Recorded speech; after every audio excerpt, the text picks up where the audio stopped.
coworking in general is growing quite rapidly.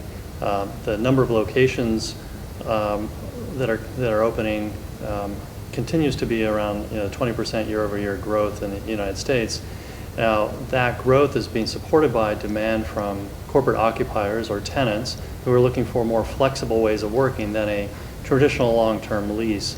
So you have this growth of co-working has not plateaued really in the sense of a slower growth as a reaction to demand, because demand is there. It has become more sophisticated where you have national providers and institutional capital coming in into the industry, making it kind of a high bar for continued development.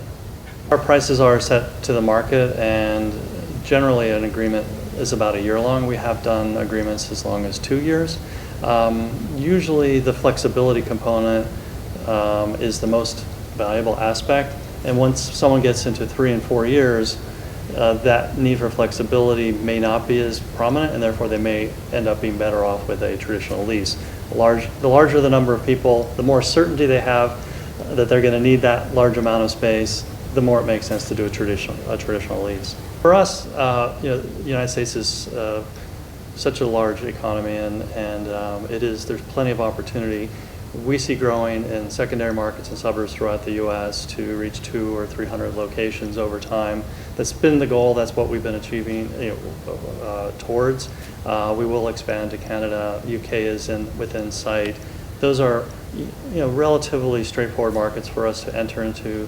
Common language, very similar laws, and we have in the past, in prior companies, made those expansions. So I think that's a good footprint for us to keep us busy for a while. And one with growth that's too rapid, the growth can become the object, and really the object has to be the members and the employees, because if you don't have those in the center of the business, then you can grow as much as you want, but you won't be delivering on promises.